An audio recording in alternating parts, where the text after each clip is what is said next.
Say, man, you see my crab cakes?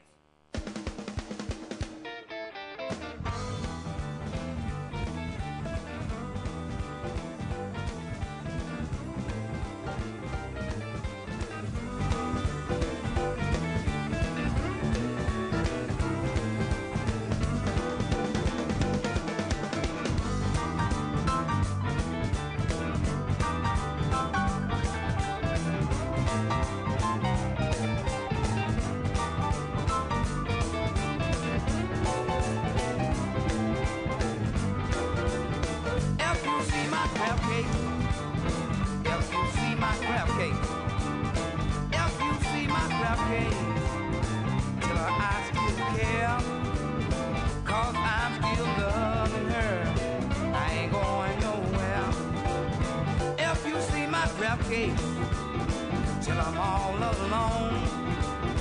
If you see my crab cakes, tell her things went wrong. Don't call on the phone and bring a black drawers home.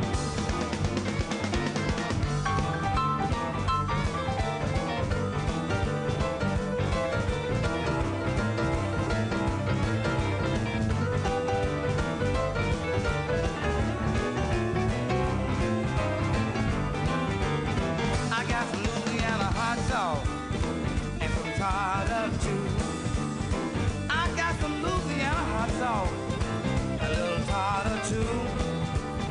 Come on, little girl, tell me what you want to do. Them Maryland crab cakes are the best in town. Them Maryland crab cakes are the best in town. So come on, baby, let's get Louisiana down. If you see my crab cake, have you seen my crab cake? If you see my crab cake, tell I'm all alone. Tell her I still love her, and when she come back home.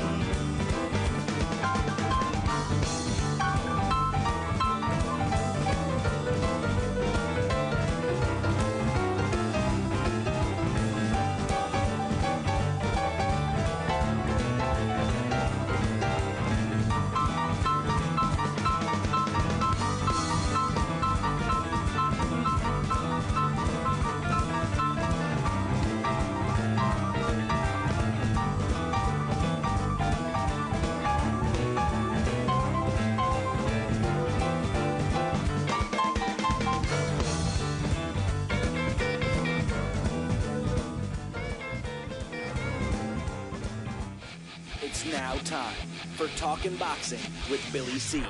It began as a podcast, went live on the net, and transformed into a full-blown empire. Across the web, on Fight Now TV, and on radio stations around the world. It's the only daily boxing talk radio show on the planet, hosted by the only guy with the balls to do it. Many have stepped into the ring. Many have tried to take the belt. And one by one, they've fallen. Another victim of the undisputed heavyweight champion of boxing talk radio. Talkin' Boxing with Billy C. is on now. My style is impetuous, my defense is impregnable, and I'm just ferocious. I want your heart.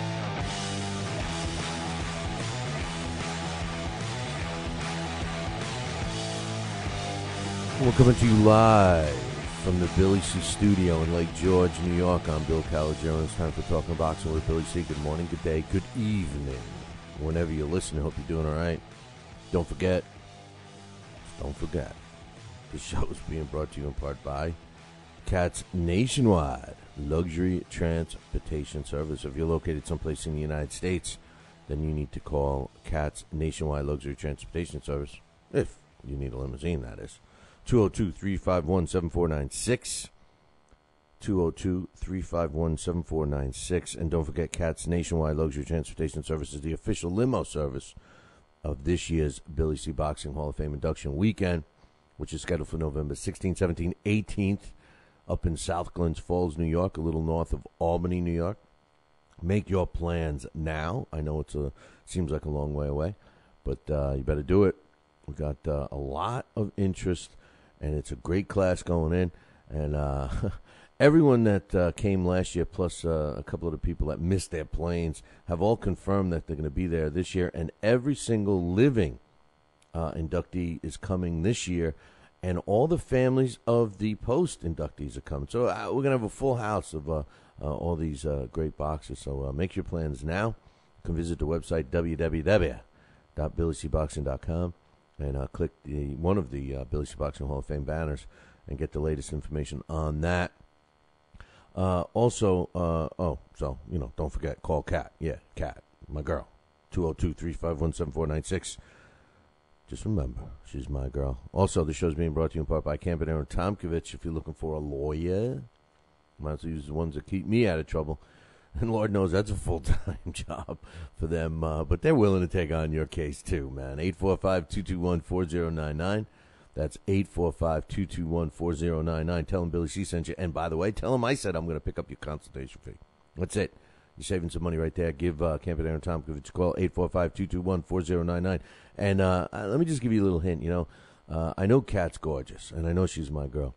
But talk about hot people working in a law office. It's worth it, even if you don't have even if you don't have any lawyer work to be done. It's worth it to swing by that office. I'll tell you that right now. 845-221-4099, and of course, my friends over at the Halftime Bar and Grill, Route 9, South Glens Falls. We do the Friday night fights there during the when Friday nights has a fight, and we give prizes away. All you gotta do is watch the fights. Now this week, it's gonna be a late night, man. It's gonna be a late night. ESPN's Friday Night Fights comes on at 11 p.m. Eastern.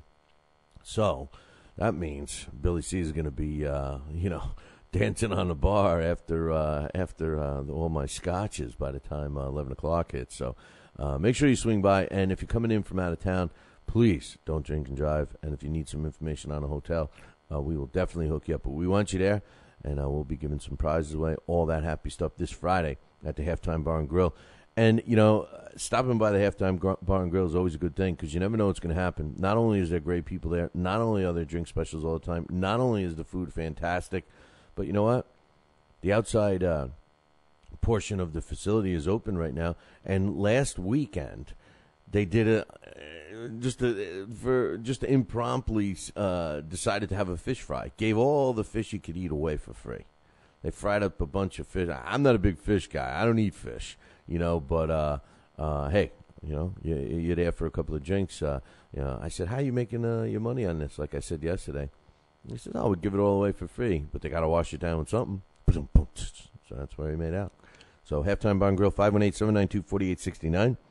That's 792-4869. Special shout out to all my ladies in my man Mac's office in the Philippines who are watching and listening right now. So my day wouldn't be complete without saying hello to all those gorgeous women that Mac gets to work with.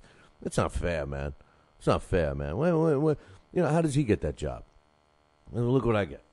I get stuck here with a picture of Mike Tyson behind me. He's hanging around with all these hotties. Anyway, we got a busy show scheduled for today. Don't forget tomorrow, my man Alex Papali is going to be stopping by, and we're going to be doing the Blast from the Past. This week, we're going to be covering Mickey Walker, former world champion and Boxing Hall of Famer. And then Thursday, we got the debut of my man Tony Treem, and he's a boxing historian, a writer, jack of all trades when it comes to the sport of boxing. And he's going to be taking over the Heavyweight Spotlight segment, and his debut is going to be on Thursday morning, so we'll be looking forward to him. He's going to be doing Young Stribling, so make sure you tune in for that. And then, of course, Friday, Marty Mulcahy will be stopping by and giving us his thoughts on the couple of fights that took place last week. And, of course, the fights that are scheduled for this week. We've got a busy weekend scheduled. And I forgot my man Dax. Dax will be giving his boxing roundup on Thursday, and I'm sure some opinions on the fights that we got lined up for this week as well. So make sure you tune in for that.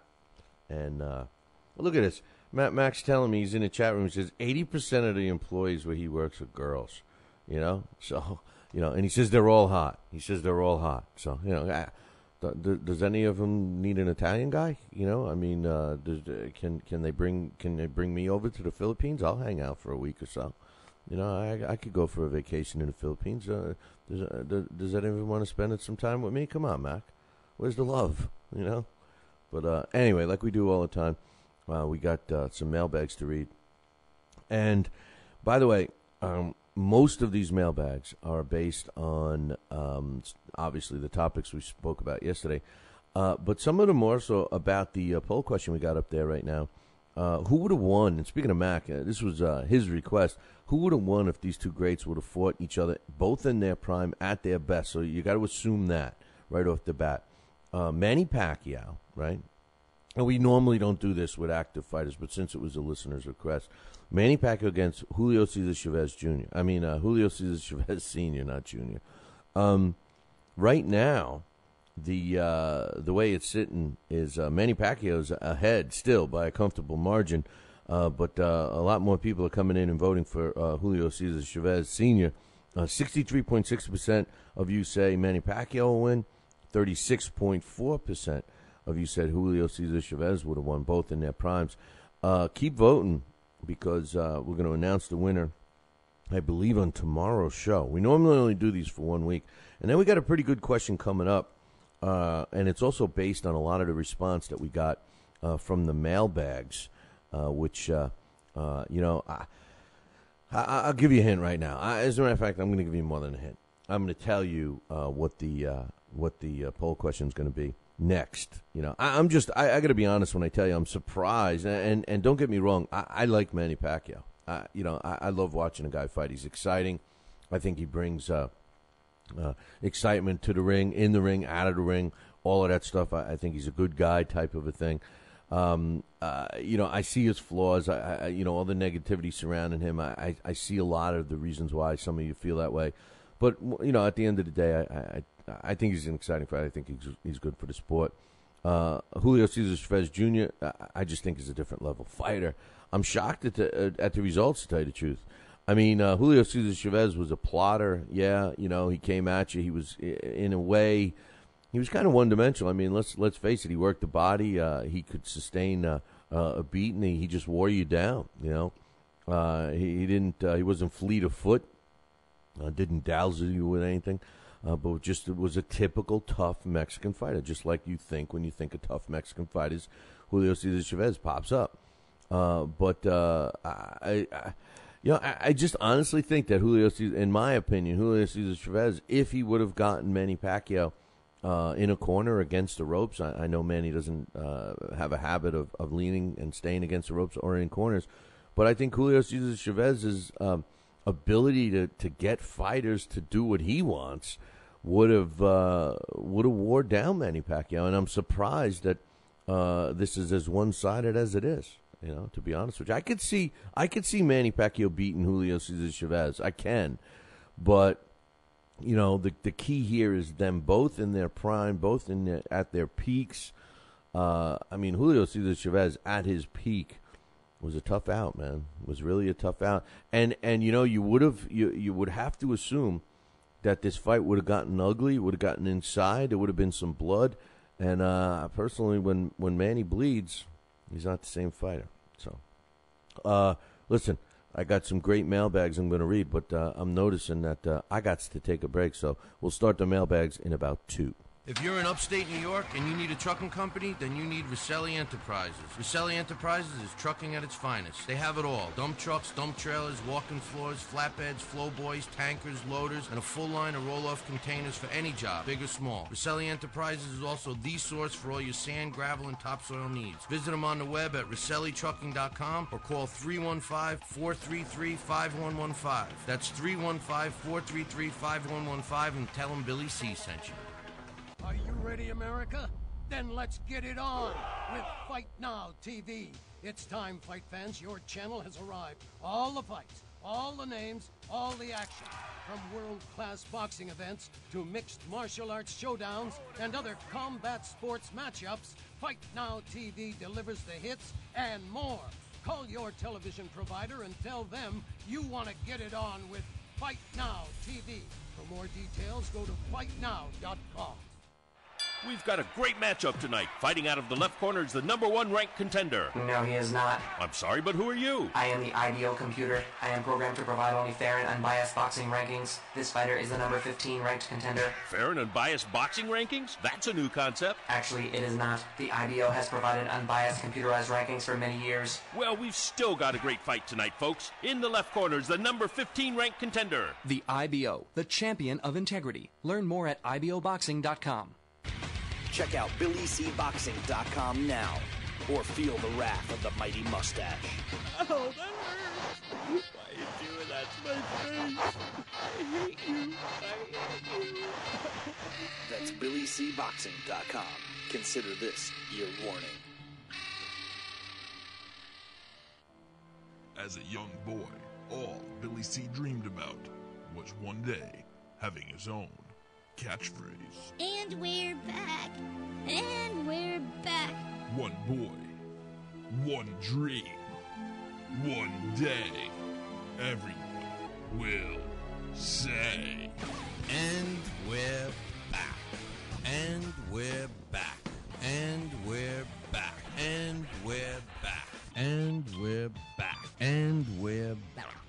Catchphrase coming soon to a theater near you.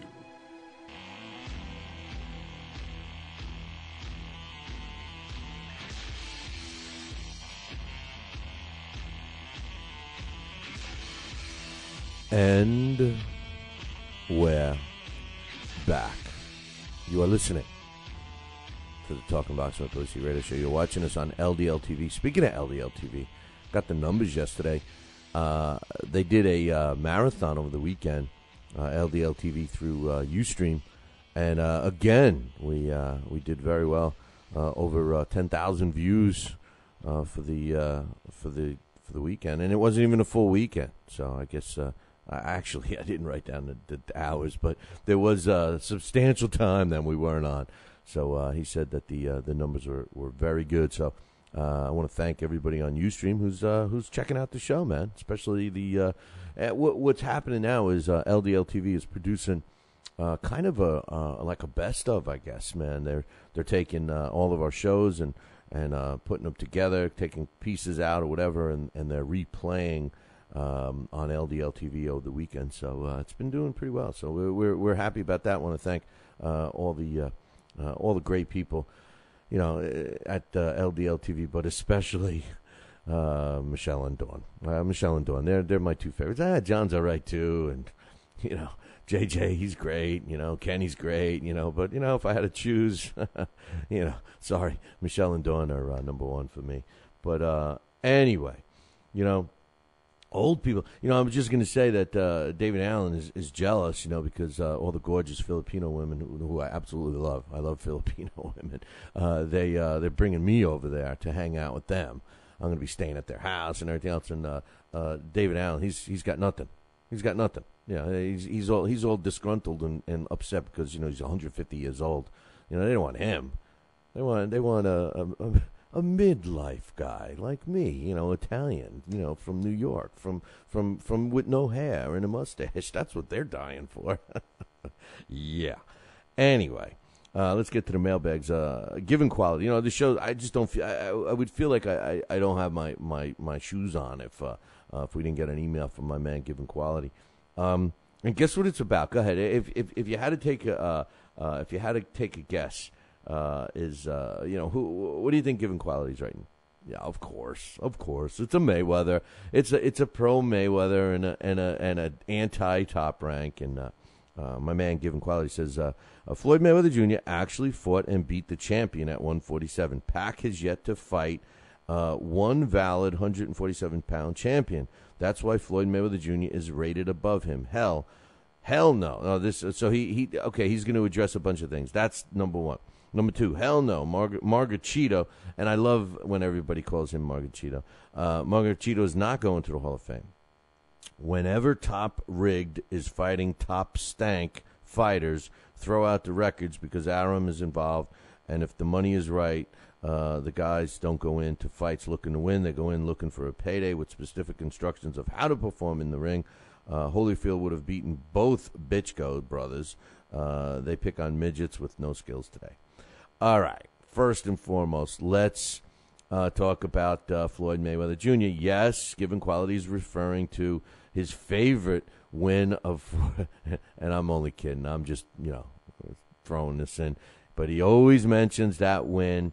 And yes, it's against Carlos Baldomir that took place November 4th in 2006. He was a 147-pound champion, and Floyd Mayweather beat him. He avoided some of the other champions, but he was a legitimate champion, and Floyd Mayweather beat him. So congratulations, Floyd, for beating Carlos Baldomir when he could have fought in, Antonio Margarito when, he was in his prime and all that stuff. So congratulations. However, you are mistaken about my man, Manny Pacquiao. I say my man, not that, I like him any better than anybody else, but Manny Pacquiao, to say that he never won a legitimate 147-pound title and never beat a legitimate champion is 100% false. Now, I want to just mention this right now. As of today, now this wasn't, I am going to give Floyd Mayweather some kudos right now, because as of today, my feelings about the top 5 sanctioning bodies and how I rank them in terms of importance, in my opinion. This is just my opinion based on what's transpired in the last several months or whatever. And during the time, like for an example, back in 2006, my feelings were different. Like this was not the order I felt in 2006. But as of now, FYI, I rank the top 5 as follows. WBO is number 1. IBO is number 2. IBF is number 3. WBA is number 4. And the WBC, in my opinion, is in the toilet at number 5. This is just my opinion. Has nothing to do with this email. But with that said, Manny Pacquiao beat Miguel Cotto for the WBO World Welterweight title. Now, Miguel Cotto, I understand what Given Quality is saying. He's saying, was it a vacant title that Top Rank, kind of paid their way into and got the right opponent and blah, blah, blah, blah, blah. But Miguel Cotto won the WBO title on February 22nd of 2009 against Michael Jennings. Now, you could argue about that fight and Michael Jennings getting a shot and everything else, but nonetheless, he won that title. It was a vacant title. And Miguel Cotto won that title. Then he won that title. Then he defended it against Joshua Clottey and beat Clottey in a real close fight. And I don't care what anybody says. Clottey's a tough fighter. And then he fought Manny Pacquiao in November of 2009. And we all know what happened there. So I got to disagree with Given Quality that Manny Pacquiao did win a legitimate welterweight title in the ring against a legitimate 147-pound champion in Miguel Cotto. End of story. Because I'm sure Given Quality is going to give Floyd Mayweather Jr. credit when and if he beats Miguel Cotto for a legitimate junior middleweight title, even though Floyd already had won one against Oscar De La Hoya. As far as his second point about Margarito not going to the Hall of Fame, okay, that's cool. That was my question yesterday. I was just curious to know what everyone thought. I mean, there is no question that the guy dominated the division. There is a little bit of cloudiness because of the loaded gloves. That he got busted, so he actually never got caught using loaded gloves. He was busted, and we all assume. He was busted prior to the Shane Mosley fight, so we all assumed that he had used loaded gloves in the past. My only comment about Hall of Fames is I believe that Hall of Fame should be based on a performance of that athlete's field of play. In football, it should only be based on what's happening on the field. In basketball on the court, in baseball on the baseball field. So I mean that's what I think Hall of Fame should be based on. I don't think we should mix in other stuff. Years gone by, we have some unfavorable characters in all of the Hall of Fames right now in terms of outside their field of play. You can't deny that. I mean, we could go down. I could start naming guys right now that were arrested for different things, that were known for being prejudiced, were beat up their wives. I mean, all those things. And we have these guys in the Hall of Fame today. So and based on some of the technology and the advancements that we have today, there are going to be some ball players that aren't going to be getting in. So, I could see where, thinking that he's not going to get in there based on the black cloud that's hanging over his head, if that's what you're saying. If you're saying that he just wasn't good enough, I don't know if you can honestly say that. Anyway, that's cool. He also says that Holyfield would have beaten both Klitschko brothers, that they only pick on midgets with no skills today. Well, listen, the whole issue with the Klitschko brothers, and thanks for the email, giving quality, my man. That's cool. You think Evander Holyfield would have beaten both Klitschko brothers? Like I said yesterday, my opinion about Evander Holyfield, great fighter, no doubt. But what made him great was his recuperative powers, plus his chin. I mean, he had a granite chin, and you know what? Nothing for nothing, but the guy threw a lot of punches too. He was a great fighter, I just think that, when he fought Valuev, so people could say, well, look, he fought a 7-foot tall guy, it looked like Little Mac. Remember Little Mac with Punch Out? Holyfield jumping up to hit hit Valuev. But the difference is Valuev is a statue, man. He stands there, and a lot of the other big guys that have passed, they were all statues, man. They just stand there. And, some of the issues that we're talking about with him, like now, Given Quality says, well, they only fight midgets. Well, they're only fighting who's there. And if you're going to call a heavyweight, the only small heavyweight that they've fought recently was Mormac. Jean-Marc Mormac was really the shortest guy. I mean, it's a shame that when we got a 6'2" or even a Chris Arreola who's 6'4", when he's standing next to a Klitschko, he looks like a midget. I'm 5'8". All these guys are monsters compared to Jean-Marc Mormac is 5'11", I think. He's a monster compared to me. So, I don't think we can blame the Klitschkos on that. I really don't, But whatever. Great email there. I got another one from Hawker Mustang, and this is he says, good take on Margarito. I think Margarito is about shot. I don't think his eye was in good shape coming into the fight with Cotto. All Cotto had to do was jab at it a bit, and it closed up. No doubt Margarito has damaged his name with the tainted glove scenario. Who knows how many times he had loaded the gloves. Antonio Margarito will do what he wants, but I only see him as a gatekeeper now. I hope Floyd doesn't pick him after Cotto. And he does a LOL, in case you guys don't know what that means. That means laugh out loud. But my man Hawker Mustang, I think he's done too at this point, and I agree with you. I think that the eye damage had taken place. I think Manny did the damage to the eye. So and all of the doctor examinations of the eye, showed that there was some damage. They claimed they repaired it and everything else. As far as a gatekeeper, I can't see him trying to do that. I see him trying to get another big payday and everything else. And I know we laugh about it, but I wouldn't be surprised if Floyd goes after a guy like Margarito, because in his mind, he would shut people up that say, well, he fought Baldomir instead of Margarito. And then all his followers will say, see, he beat Margarito too. And then, of course, the Monday morning fight expert will say, well, Margarito shot and everything else. So, we all will always wonder about how many times he fought with loaded gloves. Yesterday, I thought that I could see at least 3 fights that maybe he did, but we'll have to wait and see. Hey, thanks for the email, Mustang. I got a few more to read, but all of those are going to have to wait until after this break. Are you ready, America? Then let's get it on with Fight Now TV. It's time, fight fans. Your channel has arrived. All the fights, all the names, all the action.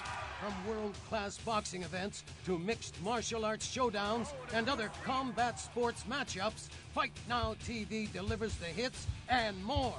Call your television provider and tell them you want to get it on with Fight Now TV. For more details, go to fightnow.com. Broadcasting in all corners of the globe, on the web and radio. He would scoff at a stretch of that man, I would think. Palla tagliata, messa fuori, c'è Pirlo.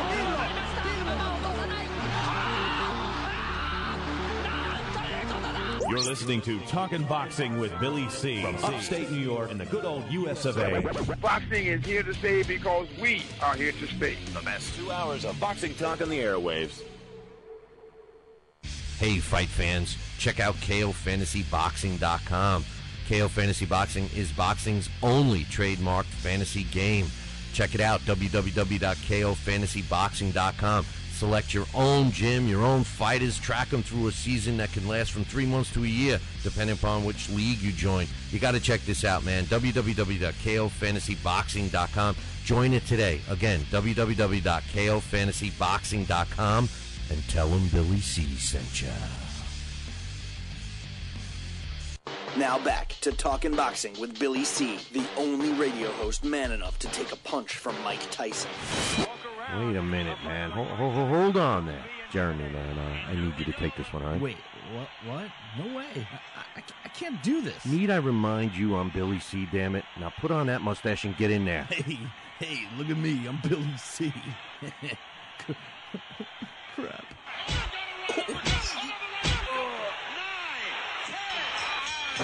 The undisputed heavyweight champion of Boxing Talk Radio. It's Talkin' Boxing with Billy C. Test 1 2. Test 1 2. My fellow Americans, good evening. Welcome back to Talkin' Boxing with Billy C. It's great to be here discussing the sweet science with everybody. I love boxing. I love talking boxing. It's what I do. Bill. Wait, what? Bill. Why are you interrupting? Yeah, Wait, what? Wrong. What's the problem? Billy, What? C. I did not have... We're gonna have to ask wrong you. speech. What do you mean wrong, Billy C? What's going on here? Fine, I'll go. I just wanted to talk some boxing on TPSradio.net. That's all I wanted to do. I don't need your damn show. I'll get my own talking wrestling with the other Billy C. Yeah, that sounds good. I've always been a Hulkamaniac anyway. Broadcasting live, brother. Welcome back to Talking Boxing with Billy C. on the mighty TPSradio.net, brother. What you gonna do, brother?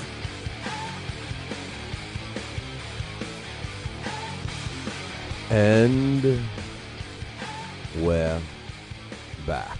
You're listening to the Talking Boxing with Billy C show, and you're watching us on the Fight Now television channel. I want to welcome the Fight Now audience just joining us. And if you don't have Fight Now on your sports channel lineup, you need to call your local television provider and tell them that you want it.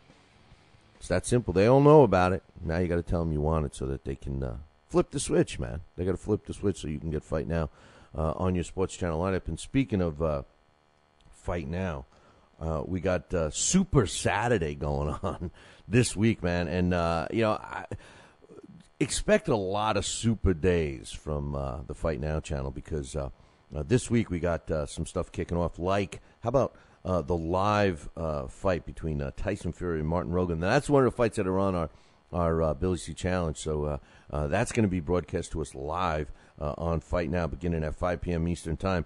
Then it's going to be followed by the complete undercard of the HBO pay-per-view event that's going to be taking place. So there's no place better to be than the Fight Now channel on Super Saturday, this Saturday, April 14th. So make sure you stick around for that. Stick around your house for that and tune it in on Fight Now. And I want to welcome the Fight Now audience joining us like they do every day, Monday through Friday, from 6 to 7:30 a.m. Eastern Time. And I want to remind them that on May 18th, coming out of Albany, New York, on ESPN's Friday Night Fights, Raymond Serrano against Kareem Mayfield is going to be the main event. And Star Boxing is going to be doing that. We're going to be giving tickets away here. We're going to be doing some ticket giveaways up at the Halftime Bar and Grill. So make sure you become part of that. And if you want tickets to the event, just go to our website, www.billycboxing.com, and click one of the Star Boxing banners, and it will take you right over there. So we're reading some emails still. We're still on the emails. And, they're getting ready. They're going to be sending me a ticket. I'm going to be going to the Philippines. Going to be hanging out with the girls. My man Mac is going to be hooking me up. And I'm going to be hanging out with them for a week and show me around the Philippines. Maybe I get to meet Manny. Maybe he'll give me a HP printer, right? Isn't he hawking HP printers right now? I don't know. I need to print out more of these emails. But Well, we got a couple from Master Blaster. Every time I think of that, I think of Mad Max, man, the first one. I love that one. But Master Blaster says, I think Holyfield would have caused the Klitschko's problems because he's a great inside fighter. The Klitschko's jab is their main weapon, but can be a liability when they're faced with the right style. I saw an old, out-of-shape Lewis stop a prime Klitschko, and then he puts in parentheses, okay, Klitschko was winning on points, but there was no way he could have finished that fight because Lewis was coming on strong. And because his cheek was looked like somebody cut it with a switchblade. But he says most of their opponents try to box with them or come straight in with no head movement. I think Holyfield and Tyson would have given him problems. And then he's got a comment about Pacquiao and Chavez. So let's talk about this one first. I think that Holyfield would have given the Klitschko's trouble because he has no fear. And I think that he would just, say to himself, well, I'm just going to go in. I'm going to do what I got to do. All you got to do is, he's going to start off with that same thing. The difference with Evander Holyfield's mentality and probably a lot of the fighters that are active today, although he thinks he's still active, is that they're too concerned with taking the shots. They feel that jab and they stop in their tracks and they start to wonder about another plan, another angle, another way. And before you know it, they're either knocked out or the fight's over because of the time limits. The rounds are done. The no fear factor, I think, is a good point. I think that helps guys like Evander Holyfield and Mike Tyson. Now, Mike Tyson and Evander Holyfield have two different styles. I think both of them possibly could have beaten a Klitschko as well as a Jack Dempsey or Rocky Marciano and all of that. I'm not disputing that. I like it. I'm going to tell you. I'm going to explain a little more when we're done here because I don't want to repeat the whole Klitschko thing over and over and over. But all valid points. And, I'm sorry about Lewis. My man Dax he thinks Lewis is one of the greatest fighters of all time, heavyweights. And that's how I met Dax. I'm standing next to this guy, and he says, what do you think of, what would you think if I told you Lennox Lewis was in the top 5 heavyweights of all time? I looked at this guy, and I was like, I think you're nuts, buddy. He makes a valid point, and I will admit, I never liked Lennox Lewis while he was active. But I've learned to respect him more and more now. And I also admit that he has, in my opinion, Lennox Lewis changed the complexion of the heavyweight division. He proved that a 6'5" or bigger man in great shape that's weighing 240, 250 pounds in that size, that's athletic, is going to be the face of the heavyweight division. I think he changed it. And I think the Klitschkos benefited from Lennox Lewis. To say Lennox Lewis would have beaten a prime Klitschko, I don't think the Klitschkos were prime in that era when he fought, it's the same era, but when he fought Lewis. And forget about the age. I think prime comes at a different time for different fighters. And the Klitschkos are in their prime right now. Maybe not Vitali. He's obviously on his way out. But the Klitschkos are in their prime, at least the last year or so. 18 months, and Vitali's on his way in his decline, and Vlad is still in his prime. I think, I don't see them slowing down. I see Vitali slowing down a bit, but definitely not Vladimir. The second part of his email says, I think Pacquiao beat Chavez, especially without drug testing. Anybody with a suspect defense who comes forward in a straight line can't beat Pac, in my opinion. This is Master Blaster. He says, although I agree that possibly Chavez may be able to catch up with him a few times, but not enough to win the fight. Chavez's lack of defense against Pac's tremendous hand speed and foot speed will keep Chavez eating power punches all night long. Only Chavez's legendary chin stops this fight from ending in a TKO. Hard to argue with you, Master Blaster. I mean, that is the key. Chavez won a lot of fights with heart, wearing out fighters with his body work plus his own chin because they were landing punches on him. Manny Pacquiao, should he have been able to keep moving around and not let Julio Cesar Chavez get him against the ropes, get him in a corner, work the body a little bit, slow him down. I think you're right. I think it boils down to the question of did Julio Cesar Chavez, just happen to get all the fighters in a position where he was strength, where he was able to use his strength? Did Julio Cesar Chavez just luckily get almost all of his opponents trapped in the corner and against the ropes so he could work on them? I think a lot had to do with, his ring generalmanship, as my man Harold Letterman would say. He was able to get you out of your rhythm and get you into his. And similar to a Floyd Mayweather, who gets you into his fight plan and gets you away from yours. And the Klitschko brothers are the same way. I think you make some great points, but the question is could he have done it? Apparently, most of you believe he could have done it because, or believe that Manny Pacquiao would have done it because he's winning 63.6% to 36.4% right now in the vote. We got another 24 hours, so if you're listening to the show right now live, or if you're playing a replay of it, you got time. So go vote because during the show tomorrow we're going to announce the winner, and then we'll put the new poll question up. So thanks for the emails, Master Blaster. We got another one from my man Errol, and Errol says, I disagree. I got a prime. You disagree? That's it. We throw this away. No. He says, I disagree. I got a prime Evander Holyfield beating both Klitschkos. Look how Bird beat Vitali. Holyfield would have gotten close and broken Vitali's heart. Vladimir would go down as well. Look how Brewster KO'd Vladimir. Vladimir got no chin. Prime Holyfield gets in close and drops him. Billy C., most of the old-timers would have beaten the Klitschko boys. An old Lewis stops Klitschko. They are the best today, but not all-time greats. I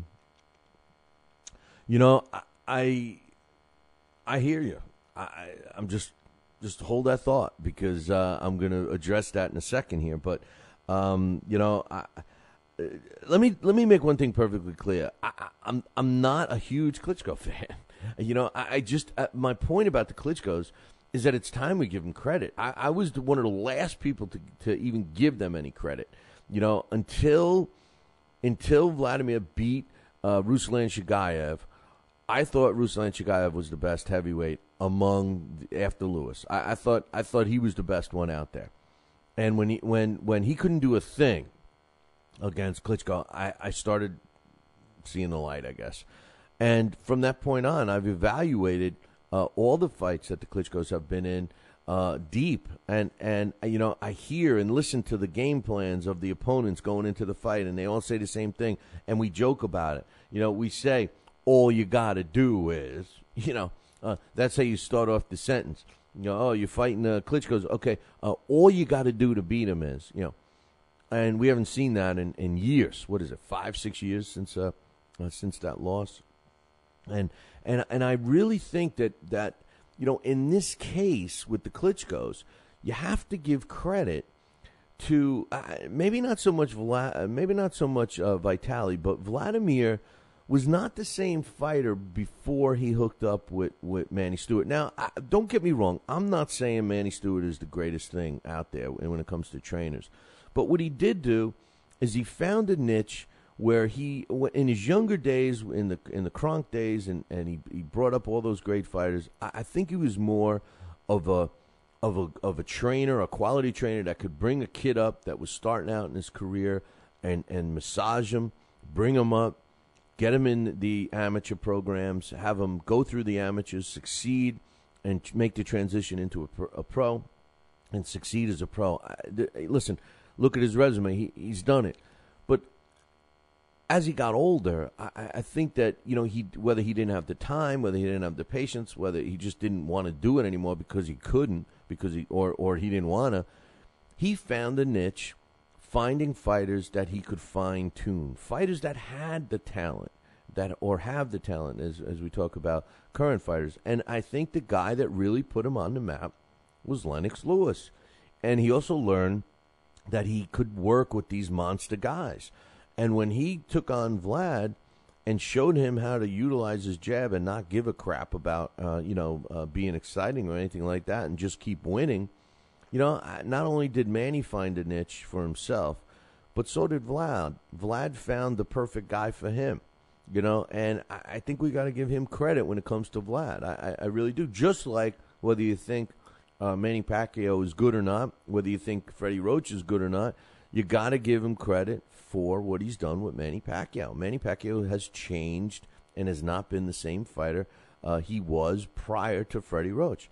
There comes a time in all fighters that there's a fighter-trainer relationship that just works.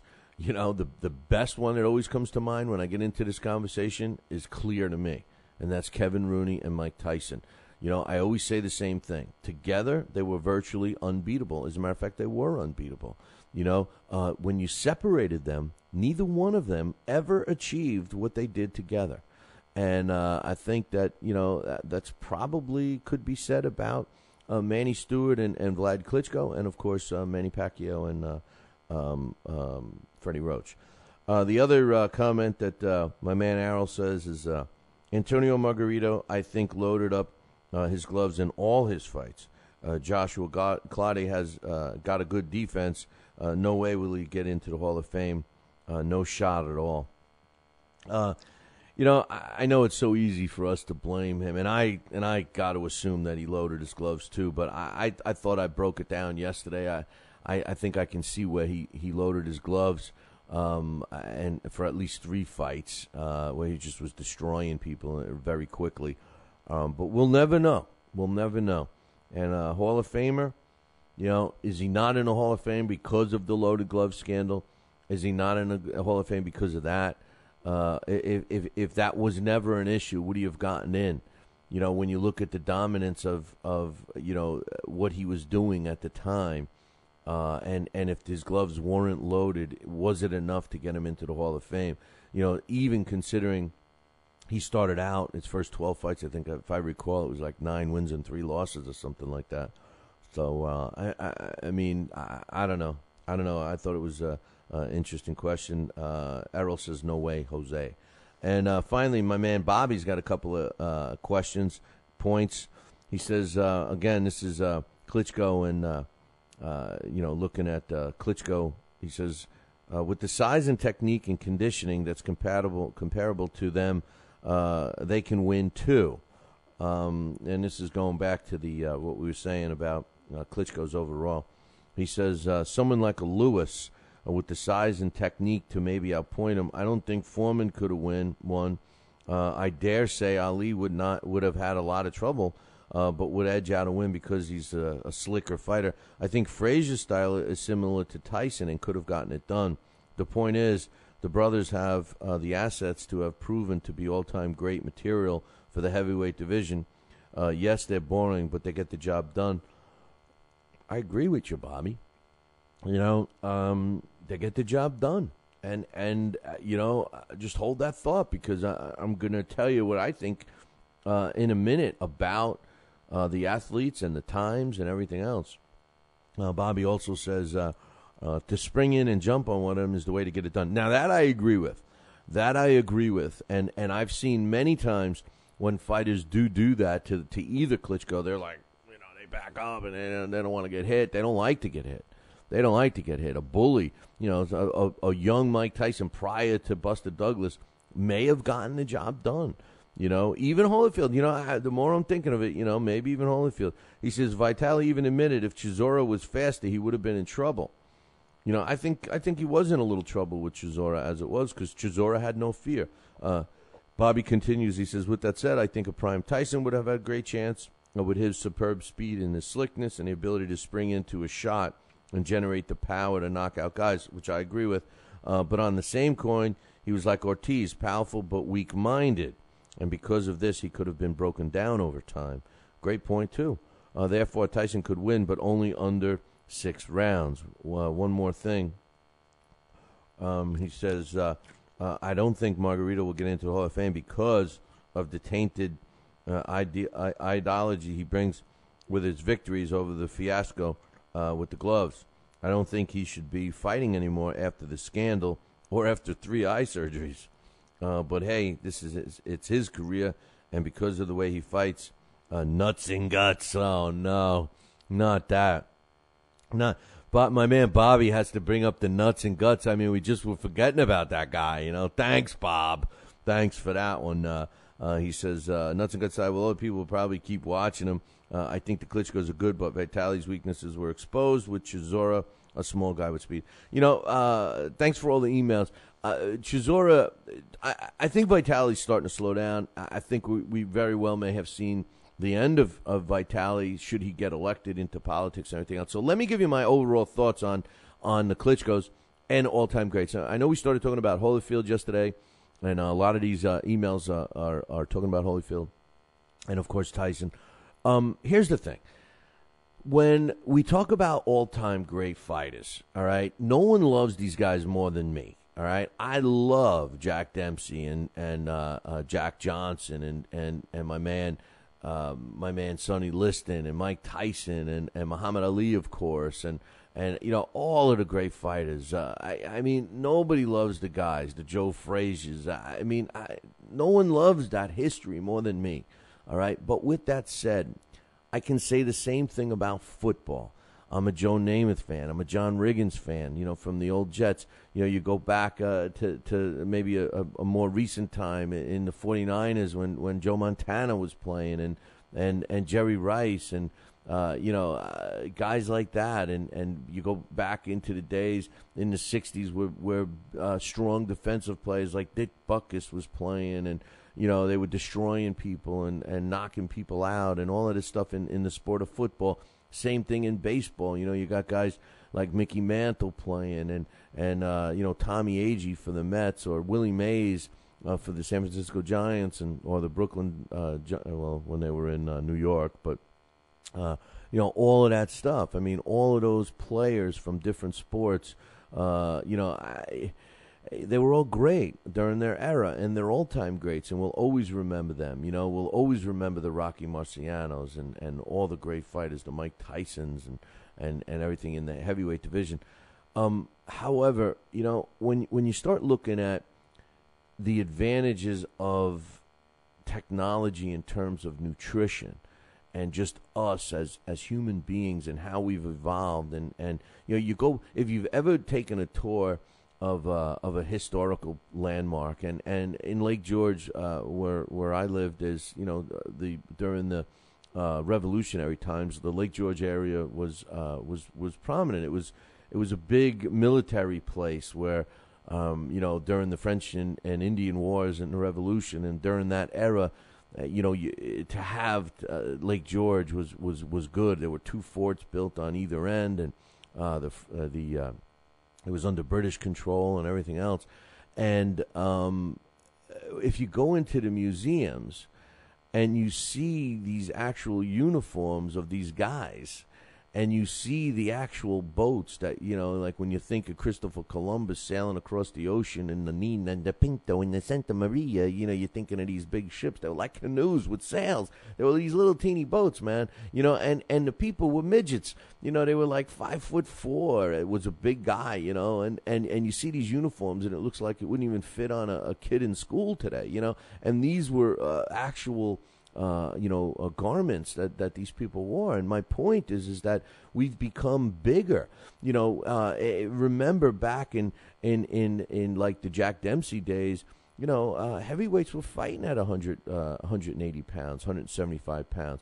You could fight. Anybody could fight. Back in the bare knuckle days, there was guys 160 pounds fighting for heavyweight titles, you know. So, you know, as a general, look at Jack Johnson. Jack Johnson was considered a monster, and he was only 6'1". You know, his biggest, most he ever weighed, I think, was 215 pounds. You know, 220 pounds at the most. You know, and that was probably later in his career. You know, so you're talking about a guy at the turn of the century in the early 1900s was a monster compared to everybody else. Now he's barely a heavyweight. He could be a cruiserweight. You know, Klitschkos would tower over him, but by 6 or 7 inches. You know, depending upon, you know, what height you want to believe. Let's say at least 6 inches. He's going to tower over this guy. You know, and the same would be said about Rocky Marciano and Mike Tyson and everybody else. So my question becomes more of a human nature. You know, is this guy that's 6'7", that's 250 pounds, that's in great shape, is he big enough to beat these greats? And it's easy for us to say, and I would be the first to say, hey, Jack Dempsey gets in there, he takes a couple shots, he knocks him out. Mike Tyson gets on, just like all you guys are suggesting. Mike Tyson gets in there, works the body, takes him out. A young Joe Frazier, a young George Foreman, or even an older George Foreman, a young Holyfield. All these great fighters, Jack Johnson, all these great fighters, we could honestly say, hey, yeah, these guys come in, yeah, they'll do this, they're great.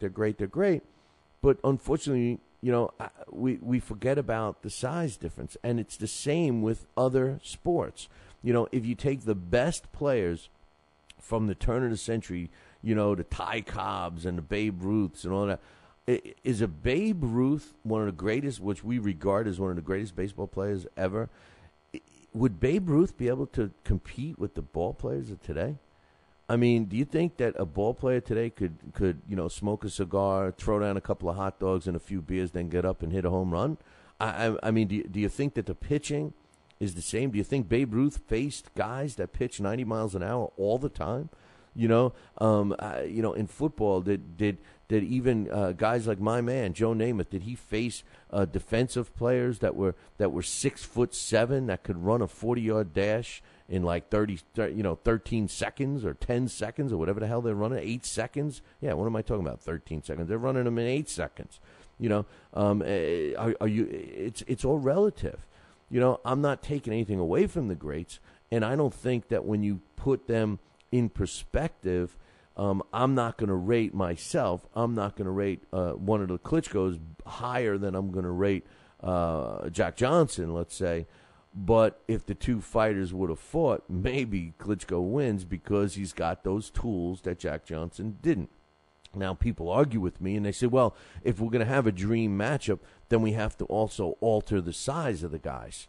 So now, if the guys are going to be fighting from the 20s, the 1920s, or the early 1900s, and they'd be bigger if they were fighting now. So that's how you even it up, and that's why the old guys would have won. But you can't do that, because if they were the same size as Klitschko, and if they were fighting at that same size and everything else, then they would be Klitschko. They would be around today. They would be those fighters, and they would be unstoppable. Could you imagine? Let me ask you this: could you imagine a Jack Dempsey that fought the same way Jack Dempsey fought, except he was 6'7" and 250 pounds? Now, there's a guy that I don't know if anybody could beat. Could you imagine if Mike Tyson fought the same way as Mike Tyson was, but instead of being 5'11", he was 6'5"? And instead of being 212 pounds, he was 260 pounds of muscle. What kind of devastation could he have done? So I mean, that part of the perspective, the only thing that gives the Klitschkos, in my opinion, the nod is the physical size of them, and that's it. As far as excitement, as far as anything else. As far as full arsenal, well-rounded, no. There's so many other great fighters that were more well-rounded than them. But I think it's time that we put in perspective just how humanity has changed. And that's what I think separates these guys. And I think over the years in the future, we're going to see guys that are going to be that big in all sports. And unfortunately, our heroes, at least mine, are going to be just that, just memories and heroes for the old guys, which is going to bring us up to the new poll question, which is going to be, I'm going to pick 5 all-time great heavyweights, and my question is going to be, who would have had no problem? All right, we can all admit that every one of these all-time greats would have had a problem against Klitschko, but the question is going to be worded, which one of these all-time greats would have had no problem beating the Klitschkos? And we're going to have 5 choices, and then the 6th choice would be none, that the Klitschkos would have won, beat them all. So that's going to be the next poll question once we settle the one that's up there now. So cast your vote for the one that's up there now. Who would have won if they were both in their prime? Julio Cesar Chavez or Manny Pacquiao? That's the question right now. And although I get comments that seem like it's split, right now Pacquiao's winning by a comfortable margin, 63.6%. And Julio's got 36.4%, We'll be right back. Talkin' Boxing with Billy C. now has official merchandise available on TalkinBoxing.com. T-shirts, sweatshirts, hoodies, and mugs. And yes, even undergarments. Talkin' Boxing apparel is the perfect gift for the boxing fan in your life. Log on to www.talkinboxing.com. That's TalkinBoxing.com and place your order today.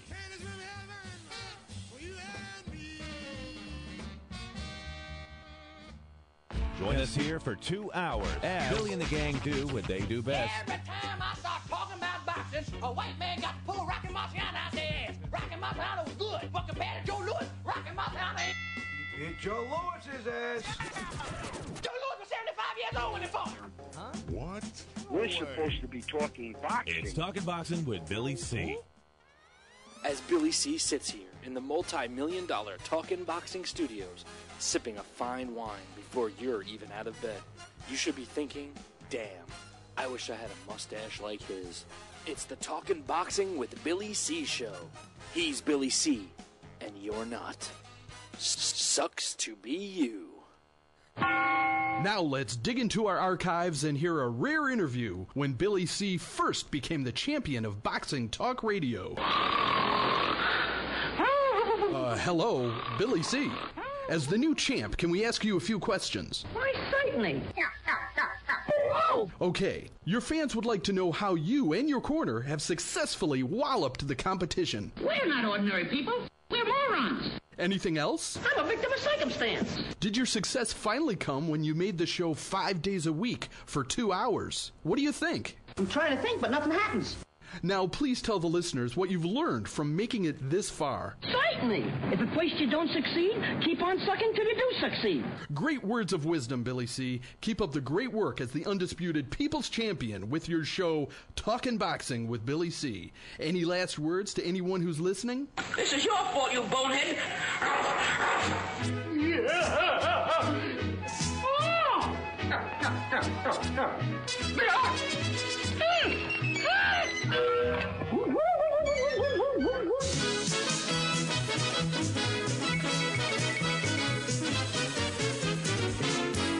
And we're back. You are listening to the Talking Boxing with Billy C. radio show. You're watching us on the Fight Now television channel. And if you don't have Fight Now on your sports channel lineup, call your local television provider right now, whether it's on cable or whether it's on satellite dish, and tell them that you want the Fight Now channel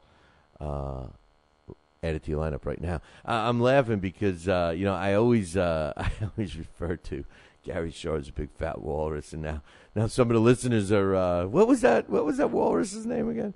But anyway, Fight Now. All the information can be found about the channel on their website, www.fightnow.com. Don't forget this weekend, especially Saturday, is Super Saturday on Fight Now. First, we're going to be showing you the Tyson Fury and Martin Rogan, and it happens to be for the Irish Heavyweight Championship. So I like that fight, man. You guys know that I'm a big fan of both of those fighters. I like Tyson Fury. I unfortunately I can't. I just don't think he's getting better. I wish that he would get. And I'm not saying this for any other reason other than a style. I think he needs it, but I think an American-based trainer could help him a lot.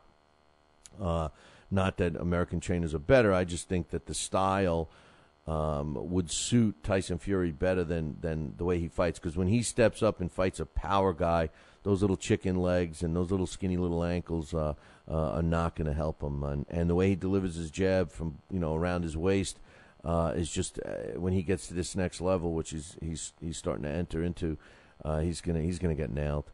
And as far as Martin Rogan, I mean, come on, man, who loves that guy more than me? I love this story. We always say Tijuana taxi cab drivers. Well, how about a London taxi cab? Wasn't he a London driver? I know he was a taxi cab driver, maybe not in London, but he's the one that won the prize fighter. And he's 40 years old. I mean, his chances are slim to none to win. But I think it's going to be an exciting fight, and you can start watching it on Super Saturday on Fight Now at 5 p.m. Eastern Time. And then as soon as that fight's over, HBO's pay-per-view event, which is the one with Brandon Rios and Juan Manuel Marquez on there. The undercard will be available on Fight Now. So Super Saturday this week. Now's the time to get the channel. If you don't have it, call your local television provider and tell them you want it. like Gollum would say. You wants it. www.fightnow.com. And speaking of that fight, Brandon Rios and Richard Abril, they're trying their hardest, man, to make this particular fight interesting. And I'm not sure. But Kirshner, maybe they called him the walrus. He did look like a walrus because of his mustache, but when he lost all that weight, I thought he was real sick. When I saw him the first time, when he lost all that weight, I thought he got sick. But he told me that all he did was he started walking every day with his dog, and he ended up losing weight. So, and he lost a lot of it. He lost a whole person's worth of weight, but he's not really in the business much anymore. But to me, the big fat walrus will always be Gary Shaw. But they're talking about Kirshner. So sorry. Brandon Rios, Richard Abril. Does anybody really care about this fight? I mean, is anyone giving Abril a chance in this one? Does he have a chance? This guy, he's 17 wins, 2 losses, and a draw, only 8 knockouts. So you got a guy like Brandon Bam Bam Rios, and the style that he fights, and the way he fights, and the way he comes at you, and everything else. There's no fear, knockout or be knocked out mentality. When you're seeing a guy that virtually has no pop in Richard Abril, this Bam Bam is just going to be coming out with just fists are going to be flying, man. The only thing that Abril's got going for him is that he's going to hope that Bam Bam Rios struggled with his weight again, and he's going to hope that Rios is just going to be out of energy from the first bell. That's his only chance. Both times that Abril stepped up, he lost. So this was a fill-in, obviously. The Gamboa was the fight that everybody wanted. Well, Gamboa was the fight that Rios and Top Rank wanted. But Richard Abril against Bam Bam Rios, I really don't think it's going to be that competitive. In the one of the final press conferences took place yesterday in Los Angeles, California. And Richard Abril said, I did what I did at the Miami press conference to tell Rios he should be fighting me, not Gamboa, because I'm a real champion. Rios is not as good as what people say. I don't know, Rich. Keep talking, because I think Brandon Rios is as good as we say, at least here on this show. I think Bam Bam Rios is one of the most exciting fighters in the sport today. I love the kid. I just didn't think the Gamboa fight was smart for Gamboa, because I like Gamboa too. And I hope Gamboa does work with Mayweather Promotions, because I think that that's a perfect fit. I think Gamboa would fit well with the crazies over there at the Mayweather promotion camp. And I mean that in all seriousness. I think I love Gamboa, and I think his style, if he could pick up some defensive skill from Team Mayweather, man, he would be a tough out for sure. Brandon Rios is no one heard of fighter like a. Don't you love some of these things that he says? I mean, he comes up with some stuff that just reminds me of schoolyard, when you're cutting each other up in the schoolyard type of thing. What do they call that? Schoolyard banter? I don't know. But no one heard of fighter like Abril will ever beat me. He's going down and going to go down real hard. In the boxing world, Abril is in the darkness, and I plan to keep him there. I haven't forgotten what he did to me in Miami, so he's going to pay big time for that. I hope so, man. I hope something gets Richard Abril going in that fight, other than just getting knocked out, because I honestly don't see that fight being competitive. Sorry. Let me ask anybody in the chat room. We got a full chat room in there. Does anybody think that Richard Abril has a chance against Bam Bam Rios? I mean, is it even close? Murph, is it even close? But now the main event, Juan Manuel Marquez, is I think he's taking on a good fighter in Sergey Fedchenko. Fedchenko is 30 wins and a loss, and he's currently the WBO's European and they're saying no. Everybody in the chat room saying no, it's a blowout. It's not even funny. It's not funny. It's not, and what kills me about this is that it's a pay-per-view. And we're paying to see Juan Manuel Marquez, and we're going to see a good fight with Marquez against Fedchenko, because, let's face it, Marquez Marquez, I love Marquez, and I think Marquez arguably is in the top 4 pound for pound in the world. But I the problem with Marquez is I don't think he's into it anymore. I don't care what he says. I don't see him into it anymore. He's into fighting Manny Pacquiao. That's the guy he wants. That's the guy he mentally wants. We look at him when he fought Floyd Mayweather, and I'm convinced they had a side deal. First of all, Mayweather, waived the weight and paid the money. All right, so he was way bigger than Marquez. But I think part of that deal was he promised Team Marquez that he wouldn't knock out Marquez. I think Floyd could have knocked out Juan Manuel Marquez at any time in that fight.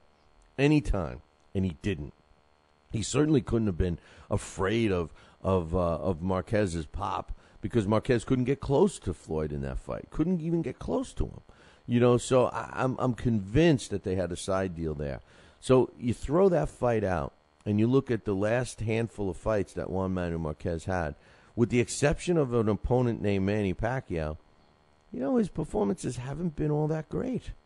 And I just, it makes me wonder where his mind is for this fight. And he's not fighting a layup fighter. Sergio Fedchenko is not a layup fighter. He should be a beatable fighter, and I don't think that this whole card should be a pay-per-view, to be honest with you. I think it should be a regular HBO or a Showtime card. But they're going to try to get us to pay it. And I don't know what I would recommend. I don't know if I'd recommend, if people ask me about the go or don't go or watch, don't watch, I'd say tune into Fight Now and watch the undercard for free and then see what you could do about the main event because I think it's a poor card. I'm sorry. I think it's a poor card. The co-main event is the fight that's going to be a blowout. And the whole lineup, the pay-per-view lineup, is going to be, the main event. Of course, is actually there's a title on there. There's an interim. They're saying it's a world title. It's an interim belt. The co-main event, like I said, the main event is Marquez against Fedchenko. The co-main is Bam Bam Rios against Rios-Abril, which is not a good fight. Mike Alvarado against Mauricio Herrera. Now, Herrera is not a bad fighter. He's a good boxer, and styles make fights. Now, he has the capability of beating Alvarado if he can box him and stay away from him. Mike Alvarado showed us in his last fight that this guy doesn't give up until the final bell, so you can't write him out. I think that fight is competitive. But how about the other one, Mercito Gesta, who they're trying to build up? They're calling him No Mercy, No Mercy, No Mercy. But they're giving him a lot of mercy with his level of opponent because he's fighting Oscar Serrero, who's 15-7. The only thing that Serrero's got going for him is he's got 12 knockouts of his 15 wins. But check out who they're from. Also, a couple of fighters on the off the TV undercard, which you'll be able to see on Fight Now, is Lucky Boy Automozo, who's 21-0. And Jesse Magladeno, who's the undefeated of the two Magladeno brothers at 8-0. Those two guys are going to be fighting in separate matches as well. So, listen, nothing for nothing, but the card doesn't jump out at me. I'm not impressed with the card at all. Speaking of cards, how about the undercard for Floyd Mayweather and Manny Pacquiao and Miguel Cotto, which is, we all know what date that is. That date's been drummed into our head. Cinco de Mayo. Yeah, May 5th. And they call it Ring Kings. And it's an HBO pay-per-view. It's going to be May 5th in Las Vegas at the MGM Grand. The co-main event is Saul Alvarez against Shane Mosley. Everyone thinks Shane Mosley shouldn't be fighting. I wouldn't write him off. Saul Alvarez is a technically sound fighter. There's no question about it. But Shane Mosley, even though he's lost a step and everything else, I think very well may be even at this stage of his career, and I'm talking about Sugar Shane, may be the best opponent that Alvarez has stepped in the ring with. So I think we're going to get a good indication of how good Saul Alvarez is against Shane Mosley, even though I hate the fight because I think Mosley's one of the good guys in the sport. But they announced the rest of the undercard yesterday. Now, Jesse Vargas doesn't surprise me. Jesse Vargas is Floyd's protege. He speaks very highly of him. And Jesse Vargas is in a very interesting fight against Alfonso Gomez. Alfonso Gomez, depending upon which Alfonso Gomez shows up, could really dictate how good of a fight that is. Now, the one thing about Jesse Vargas can box. He's got good defense, but you know what? He bangs too. And if a fighter wants a bang with Jesse Vargas falls out of his defensive thing that I know that Team Mayweather has been working on with him for forever. And he bangs. He gets into banging. And if the Alfonso Gomez that wants to fight, the Alfonso Gomez that comes in prepared and in shape, if he wants to bang with Vargas and can get Vargas to bang with him, you know what? That becomes a pretty interesting fight. I mean, I think of what was the fight? Alfonso Gomez fought a guy I thought would have beaten him and ended up beating the snot out of him. What was the name? Jesus Soto Carras. That was the fight. Jesus Soto Carras against Alfonso Gomez. I figured, Gomez, because when you look at Gomez's record, you see a lot of fighters that are not that good. And every time he steps up, you see him come out with the L. He showed me a lot in that fight. Now, the other thing that surprised me about Gomez fighting Vargas is the fact that isn't Gomez signed with Top Rank? Or because he's been on several top-ranked cards, and to have him appear on a Mayweather, co-promoted event with Mayweather kind of shocked me. The other fight that's on there, and they just announced it, is junior middleweight DeAndre Lattimore, and he's going to be taking on Carlos Quintana. Now, Carlos Quintana, he's in the twilight of his career. He's over 35 now already. His big. I remember watching him when in Poughkeepsie, New York, where we had our gym, and this was a guy on the rise, and he had his shot, and he was going to be. He's undefeated. When I saw him a couple times in Poughkeepsie, and he showed a lot. Then he fought Paul Williams, and that was I think it was even after his prime. In my opinion, after Quintana's prime. And we all saw what happened in the Paul Williams fight. He won the first one, got blown out in the second one. But Lattimore, I'm not impressed with Lattimore at all. DeAndre Lattimore had that one good fight against Shu Pao, and I became a fan of DeAndre Lattimore. He has never fought as good as he fought in that first fight against Pao. Never. Since then, has never fought. His last fight, he struggled with a guy that wasn't even throwing punches. He struggled with a guy that should have been taken out. Now, granted, that guy had a granite chin, they say, but he was slow as molasses. He was tall and skinny, and not only did he pop Lattimore, he knocked him down a couple of times, and Lattimore squeaked by that win. I think that on paper, this may look like a fight that's going to go either way. To me, I think that this is a very well-matched fight, and so is the Gomez fight. So, right off the bat, you're looking at this card, and I got to be honest when I tell you that I think it's a pretty interesting card. I mean, I am very adamant about the fact that Floyd Mayweather Jr. is not in a layup fight against Miguel Cotto. As a matter of fact, I am shocked at how many of my colleagues are picking Cotto to win this fight. There are several guys that you're going to start to read over the next couple of weeks. There's several guys around on many different websites, writers that that I'm not going to mention their name, but you're going to be seeing that a lot of these guys are going to be coming out very soon. There may even be one today, hint, hint, that are going to be picking Cotto to beat Mayweather. Now, I like the fight. I think that, assuming Mayweather wins this fight, I think that people have to, whether you hate Mayweather or not, you're going to have to give him credit for fighting and beating Miguel Cotto should he win. Should he not win, I think if Miguel Cotto wins, I think that's going to cement Miguel Cotto as a pound-for-pound fighter, and may even cement him as more than that. As far as Floyd, if he loses to Cotto, I don't think that should hurt Floyd's legacy one bit.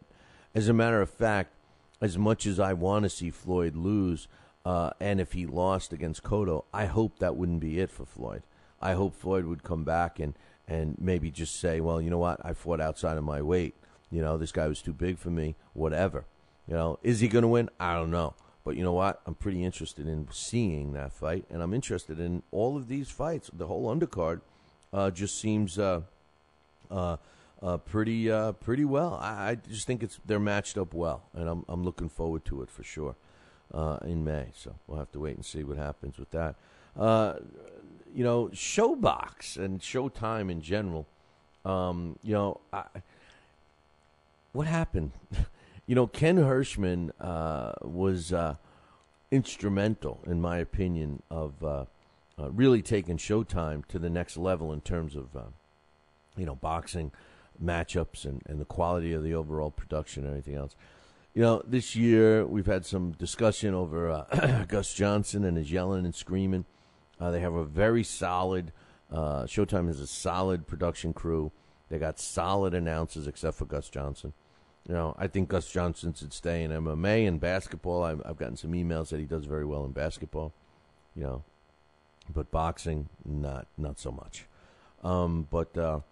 They've been kind of quiet. They haven't put out those great shows. Maybe I'm wrong. Maybe it's because I'm too busy listening to him yell and scream, or I try not to.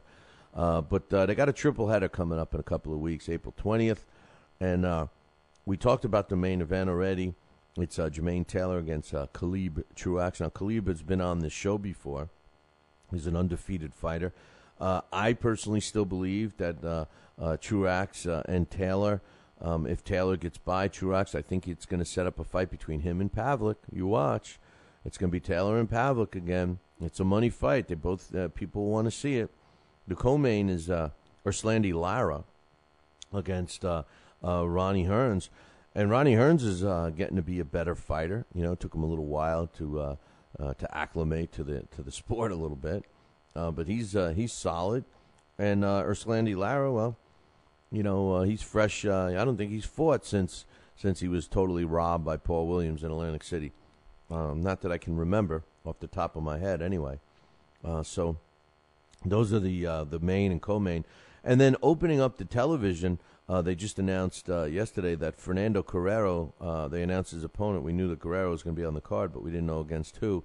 Well, they announced that Chris Fitzpatrick, the Irish ghost himself, who dons a record of 15-1 with 6 knockouts. He lives in Vegas, but most of his career has been on the Southern Circuit. Now, when you hear someone say Southern Circuit, it means that he hasn't been in too tough. Now, Fernando Guerrero is a fighter that I loved to watch. I was shocked at his loss to Grady Brewer. He seems to have rebounded from that. Huge draw in Salisbury, Maryland. And this guy is, I like him. I like him for sure.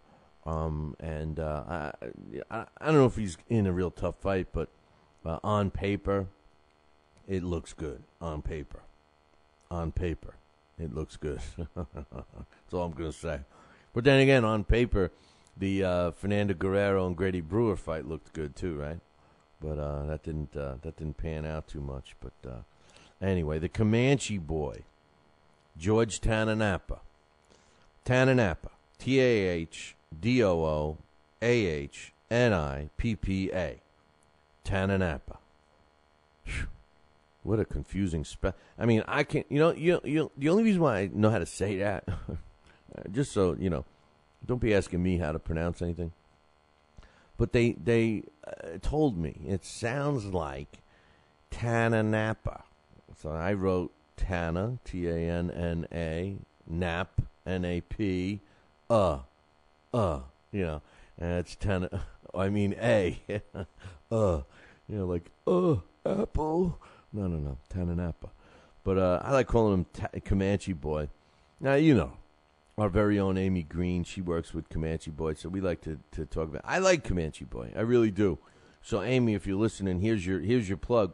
Comanche Boy returns Thursday, April 26, 2012, for the Tulsa Charity Fight Night in Roman numeral XX1, which means 21. I can read that. I can't get into the Super Bowl numbers now, man. With all they're getting a little confusing with all the Roman numerals. I can read up to, I guess, the 20s, maybe even the 40s, but after that, oof.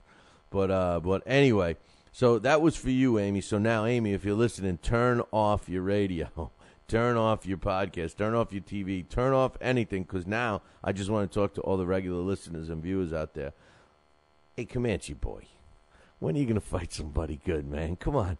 You know, he's donning a record right now, 29-0 with a draw, 22 knockouts. Yeah, he's one fight shy of 30 wins. But guess what? He's going to get it Thursday night, April 26th, when he fights Brandon Bowe of Troy, Missouri. Now, first of all, no disrespect to Missouri. I mean, you guys know I don't like the state. But you know, Troy, Missouri, and I don't know where Troy, Missouri is, but Brandon Bowe of Troy, Missouri, dons a record of 12 wins and 5 losses with only 10 KOs. Now, all I know is this. And I'm going to say the same thing about Comanche Boy, who lives in Oklahoma. You know, Oklahoma and Missouri, you know, outside of St. Louis, are not known for producing great fighters.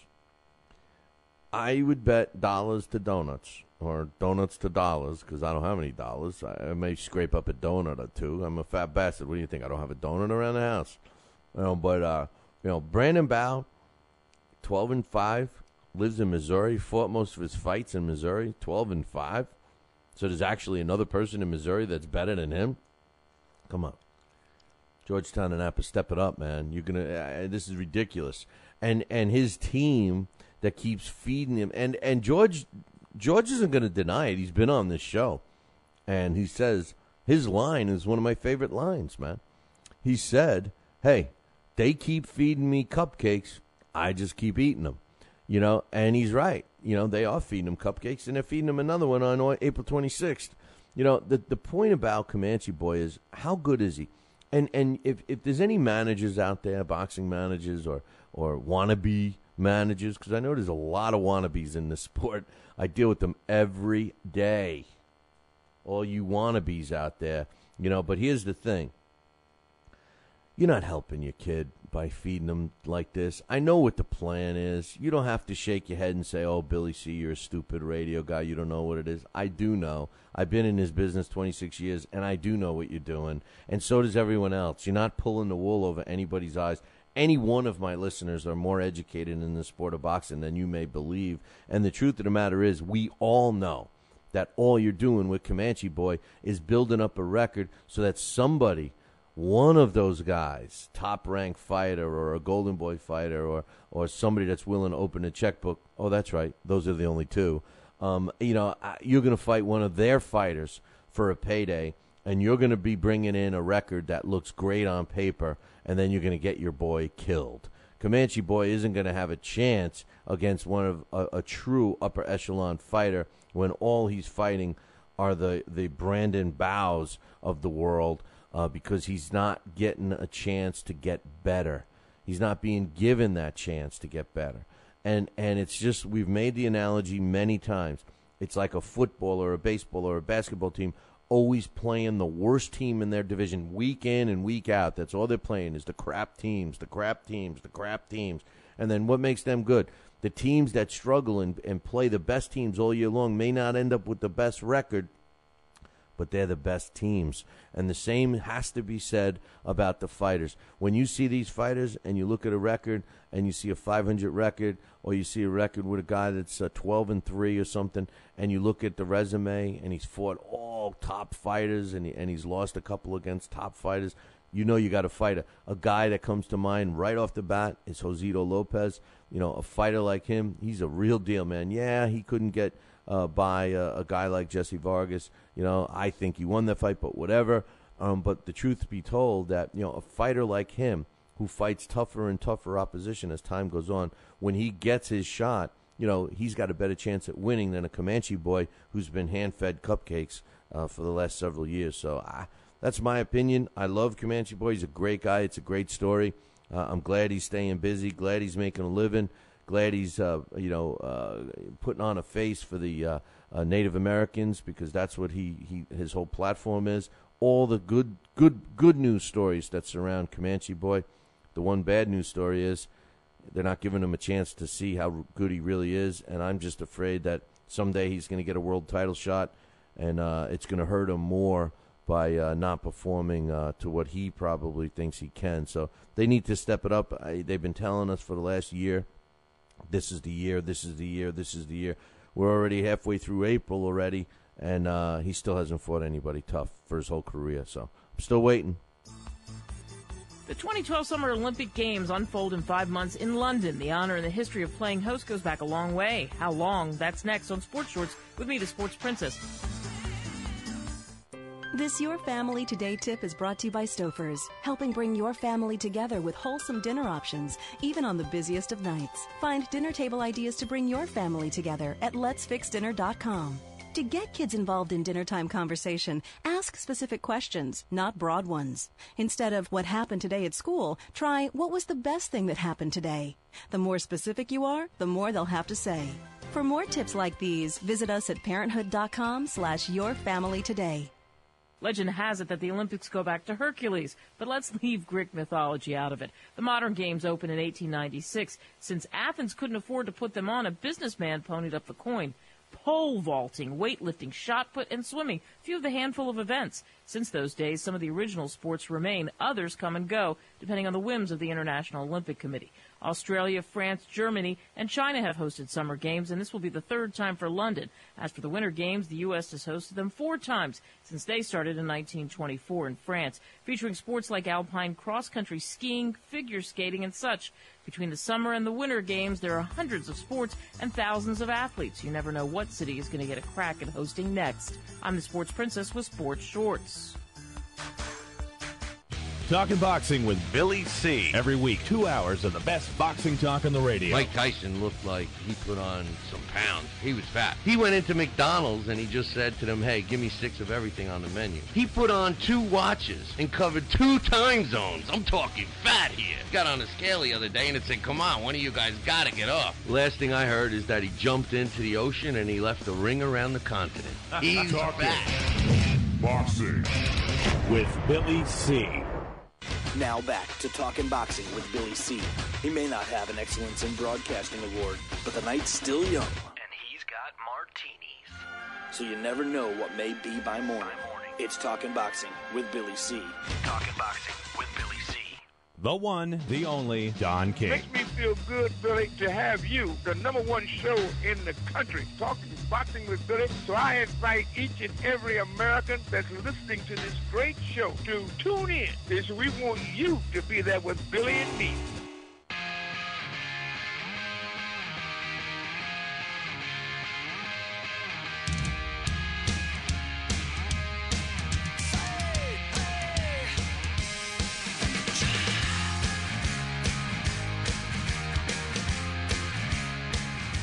And we're back. You are listening to the Talking Boxing with Billy C. Radio Show. You're watching it on the Fight Now television channel. What? You don't have Fight Now? Then you're missing, man. You're missing. If you're watching this feed on Billy C. Boxing, or if you're watching on the internet, or whatever, you're not seeing the same feed that they're getting on the Fight Now channel. They got a much better feed. They got a much better camera. They got much better stuff going on. You're not just looking at my ugly face. You're looking at what's happening on ticker tape. You're seeing all the highlights of what's coming up. I mean, you're seeing all that stuff, and you're going to be seeing a lot more. So you got to get Fight Now right now. Call your local television provider and tell them that you want it. And, it'll be just in time for Super Saturday, because this Saturday we're going to be broadcasting the Tyson Fury and Martin Rogan fight, which is going to be coming at you from Ireland. It's for the Irish Heavyweight Championship. Then immediately following that, you're going to get the whole undercard of HBO's pay-per-view event, which is going to star Juan Manuel Marquez going up against Sergey Fenchenko. So, hey, you've been waiting, you've been holding out, now's the time. Call your local TV provider. Yeah. And tell them you want Fight Now. Right now, if they say they don't have it, tell them to get it. It's that simple. All the information about Fight Now can be found on their website, www.fightnow.com. You know, we're talking about different fighters here in the chat room real quick, and you know, bring up an interesting subject. You know, Jermaine Taylor, you know, we just mentioned that Taylor's going to be coming back. He's fighting in a couple of weeks on Showtime. And, you know, we just saw the return of Kelly Pavlik. And, you know, he's rejuvenated with Roberto Garcia, you know, which I think was a really good move. You know, I know that Jack Lau can, you know, show the best of them how to chug a beer and get into barroom fights and stuff like that. But as far as a world champion caliber trainer, he's very short of falling under that label. He's nothing but a rah-rah man. And talk about juice. He looks like he's drank some cans of juice before. But, you know, the thing is this. Jermaine Taylor, you know, and Kelly Pavlik, I would like to see their fight again. I'd like to see them fight again. I think if Taylor gets by his next opponent, which is Khalib Truax, I think you might see a Kelly Pavlik fight again. I think it makes sense. I think it's would be a money generator. I think there's interest there. And I think it would. The winner will definitely further their career. The loser, well, you know, the loser to lose now, in lieu of the fact that they're both making comebacks. Really, when you stop to think about it, and I get the guys' thoughts here in the chat room. You know, if we see a Kelly Pavlik and Jermaine Taylor fight again, and the winner, I'm sure we can all agree, would get a world title shot someplace, if not right after the fight, probably right after the next one. But the loser, you know, we could very easily say, wow, the loser's done. But not really. Because I'm thinking to say to myself that the loser could always say, well, you know, we're still a little rusty. And I don't think it means the end for a loser if those two fight now. Now, Murphy's saying he would rather see a Pavlik-Abraham. I love Arthur Abraham, but I like him as a middleweight, and I agree that Pavlik-Abraham, if we were watching the old Abraham against the old Pavlik, that would be a great fight. I just don't think it has the draw, the money potential here in the States as a Taylor and a Pavlik fight would have. However, if it was over in Europe, it would. But I like that one. You know, Coach K says you watched Pavlik stops Taylor, then he gets a Martinez fight. You know, yeah, that's what I just said, Murph. I think that the Pavlik-Abraham fight is big in Europe. That's what I just said. But Pavlik-Taylor, and then the winner gets a shot at Martinez. Here's the problem with that, though, Coach. The problem is that we would have to rely on Lou DiBella to put up the money for that fight because Pavlik isn't going to fight for nothing. You know, and I don't think that Top Rank is going to put up the money for that fight because they wouldn't have the title, right? The only time they put up all that money is if they're on the title end, you know. So I don't know. But I like the fight. I like the fight. So we'll have to wait and see. And Abraham, he's just, you know, if that guy could get over that. There used to be, I don't know if you, I know a lot of you don't follow any other sports, but there used to be a catcher for the New York Mets. Yeah, I'm a Mets fan. We're undefeated, man. You know, we're in first place. We're 4-0, baby. But me and Scotty Scott and I had a bet. You know, both of us thought that our teams were going to be the worst, and our bet is you know, I think the Mets are going to finish worse than the Orioles, and he thinks his team's going to finish. Do you know we're both in first place right now in our respective divisions? So a lot of things better turn around. But you know, the thing about Abraham is he reminds me of a Mets catcher that they used to have. His name was Mackey Sasser, and Mackey Sasser was a catcher that couldn't throw the ball back to the pitcher. He had like a hang-up. And a lot of you were probably Yankee fans, and you remember when, what's his name, Chuck Knobloch, couldn't throw the ball. He couldn't get the ball. He was playing the infield, and when he fielded the ball, he couldn't get the ball out of his glove to throw it to first. It was like, no, it's nice and safe in my glove. I don't want to throw it. Well, that's the way, you know, Mackey Sasser was. You know, the pitcher would pitch the ball to him. He's the catcher, and he would like, triple and quadruple and finally let go of it. It was like, would you throw that damn ball? You know, well, that's kind of like Arthur Abraham, you know, and The problem with Abraham is he can't get his hands going until the fourth round comes around. The only time he did it, he ran out of gas. And I think he's scared of that. And he goes in. I know what his game plan is. He tries to get his opponent to tire out a little bit. His peekaboo defense. He hides behind his hands and stuff. If he could get over that hump and he could be conditioned enough to go all out for 12 rounds, he's a tough out in the middleweight division. Not super middleweight. He had to throw it to third. You're talking about Chuck Knobloch, right? Knobloch played second, so he would throw it to either first or third. Sasser couldn't even throw it back to the pitcher. I mean, he had a hard time releasing. You could steal off of Mackie Sasser easy because he couldn't get the ball out of his glove. Back to boxing. Come on, Murphy. Stop with all your other sports talk. See, blame it on Murph. But what do you guys think? We got a pretty good room full of European. That's right, Mac. Because that's what I heard my ladies over there in your office want. They want to talk baseball, so I'm trying to get one of them to buy me a ticket and invite me over to their house for a week in the Philippines. I'm dying for that. So you help me, Mac. But we got a lot of people from the UK in the chat room right now, and I want to ask you a question. I've been following this kid a little bit, and he seems interesting. I actually picked him in the last fight. He was fighting Kell Brook. I'm sorry, he wasn't fighting Kell Brook. Who did he beat? Oh, Jason Booth. That's who he fought. His name is Kid Galahad, and he was. I think he only had like 10 or 12 fights, and he fought Jason Booth. I picked him to beat Booth, and he won. He's fighting now May 12th. And he's taking on Josh Whale, however you pronounce it, at the Hillsborough Leisure Center. And by the way, us here in the United States, when we spell center, it's spelled C-E-N-T-E-R, center, right? Center, C-E-N-T-E-R, center. Not in England. Not in England where they speak English. They spell it C-E-N-T-R-E. Center, C-E-N-T-R-E. But that's second place, May 12th. How good is Kid Galahad? Yeah, Budweiser's telling us because we can't spell. Yeah, that's true. I think that's why we invented spell check, damn it. That's why we're making life easier for you guys. What's the deal, man? Is this guy the real deal? Tell me. We got the English invasion going on, the British invasion in the chat room. Is Kid Galahad the real deal? Yes, Murphy. See, Murphy, he's got to be careful with these answers. He says, Kid Galahad, wasn't that an Elvis Presley movie? Yeah, he was.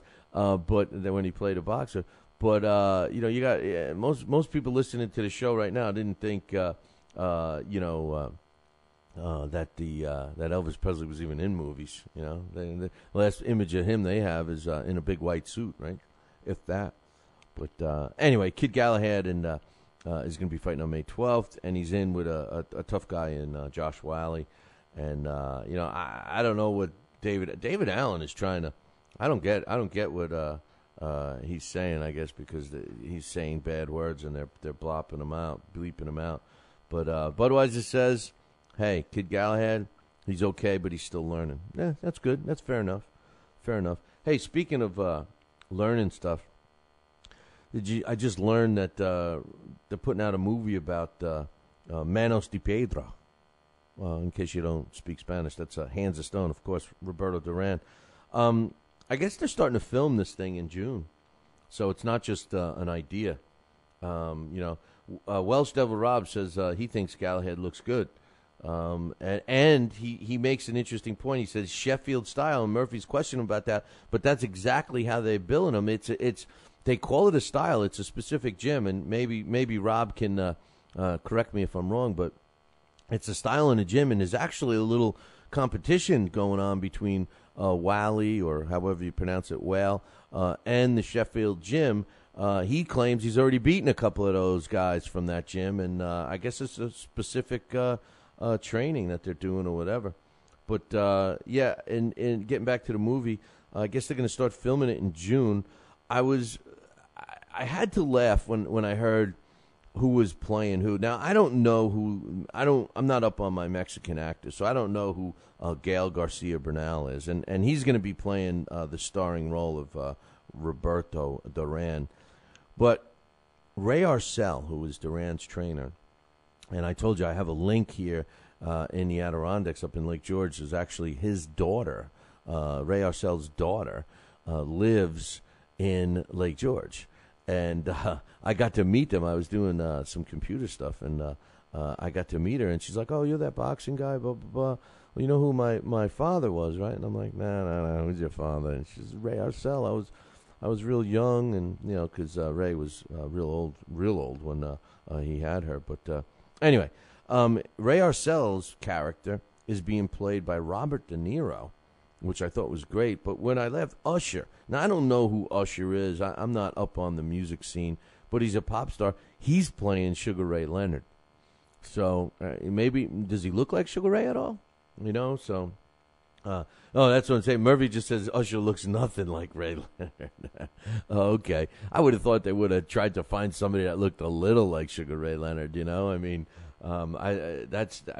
listen, the whole point of trying to reenact the Sugar Ray Leonard, the great Sugar Ray Leonard with the great Roberto Duran, is some of the facial expressions that, especially in the No Mas fight, that Sugar Ray Leonard, when he was sticking his tongue out and sticking his chin out, when his googly eyes popped out, he would pop his eyes out like they were googly, and sticking his chin out and shaking his head. I mean, those looks, those facial expressions have to be caught on film. I mean, they have to try to redo that, and I don't know how they could do that with someone that doesn't look anything like Sugar Ray Leonard. But anyway, Roberto Duran movie, I can't wait for that one to come out. I hope they stick to the truth. I hope this isn't like a, totally Hollywood movie. I one of the things, I'm going to plug my book right now. One of the things with my book on Tom Molyneux is I think it would make a great movie. I think it would make a fantastic movie, and I'm not just saying that. But one of the problems that we had when I did have people looking at it is they say, well, we don't like the ending. We don't want them we don't want to. I'm not going to tell you the ending right now, but we don't want it to end like that. We wanted to end it after his he got robbed for the world championship. We want to end it like that. That's a Hollywood ending. Give him the moral victory. I'm like, that defeats the whole purpose, man. That defeats the whole purpose of the book. How can you end it there? That's not when it ended. But that's what they do in Hollywood, and I hope that they follow. I hope they follow it the right way. But anyway, April 28th, we got Fidel Maldonado Jr. He's 13-0 with 11 knockouts, and he's trying to continue his winning ways. He's got one of those youth titles right now in the lightweight division, and he's getting back in the ring on April 28th in New Mexico. Now, our very own, what's his name? No, my man Austin Colleen. He did a write-up on Fidel Maldonado, and it's under his column. And I'm sure he's going to be ringside for this one. It's in Albuquerque, one of my favorite places to be. As a matter of fact, I would love to live there. I only have aside from where I am right now, there's really only a handful of places I would like to live, and Albuquerque's one of them. I happen to love Albuquerque, and I do admit, and I have told Mac that I love Filipino women, but those Hispanic women in Albuquerque are just for me anyway. But enough about me. But the bottom line is Maldonado's taking on Mexico's Fernando Carcequimo, who's 9-3. And here's the thing, how does, and I'm going to say, I don't put much value in these youth titles. I know it's good for the development of these young fighters and get them some other opportunities and stuff. And I understand that that's the reason for them. But, the WBC, in case you're wondering, in case you're writing up that email right now and that mailbag that you're going to, slice me to ribbons about because I have the WBC at the bottom. This is why. this is why all of the other sanctioning bodies do the same thing, so I'm not going to blame the WBC, but the WBC parades around. You don't hear the other sanctioning bodies saying they're better than all the other ones. The only one that says that is the WBC, and the WBC has a guy in Fidel Maldonado who is undefeated at 13-0 with 11 knockouts, who owns their WBC youth lightweight title, and they call it a world championship, but whatever. He's got that belt, and they let him fight a guy that has a 9-3 record. I guess that's borderline, right? All right, so forget it. I guess I gotta give Fernando a little credit. 9-3. I would have just liked to have seen him with that double-digit win. You know, you're fighting for a title, and 10-3 or even 10-4 sounds better than 9-3, doesn't it? But anyway, the co-main on that day, April 28th, when they fight in New Mexico, is Hurricane Hector Munoz, who I've gotten to see a couple of times. He's doesn't have the bestest record. No, Alex, I'm only kidding. That's not a real word. But Hector Munoz, 19 wins, 7 losses, and a draw. 12 of his wins come by knockout. He's taking on John Revish. John Revish has been beaten up by the best of them out of Louisiana. 9 wins, 5 losses, and a couple of draws. It's an 8-round welterweight type fight. You know, Bob Forster, Dave Murphy saying, you know, we got Albuquerque's a good place. Albuquerque is a good place to visit. It's a great place to live. It's spotlessly clean. Well, there are some sections that aren't, but for the most part, the weather is gorgeous. They're all talking about Albuquerque in there. And Murphy says, you know, Albuquerque's produced some great fighters. Johnny Tapia, Danny Romero, those are recent fighters. And he also mentioned Bob Forster. Now, Bob Forster is, you know, Hall of Famer, one of the best light heavyweights of all time. He also fought in the heavyweight division a little bit. And, you know, a lot of people forget this guy. A lot of people, most experts have him in the top 5. Most of them have him in the top 5 of all-time great light heavyweights. And do you know, interesting fact on him, he's never had a book written about him. Nobody's ever written a book about Bob Forster. Can you imagine that? Fear not, there's one coming. So that's all I'm going to say. We got one coming. So not we, but somebody involved with this show has got one coming. I won't tell you who, but I'll give you a hint. His initials, Austin Killeen. So drop him an email. Tell him congratulations. How about the fight that we've all been drooling for? You know, only the WBC can make this. Really? That I didn't know.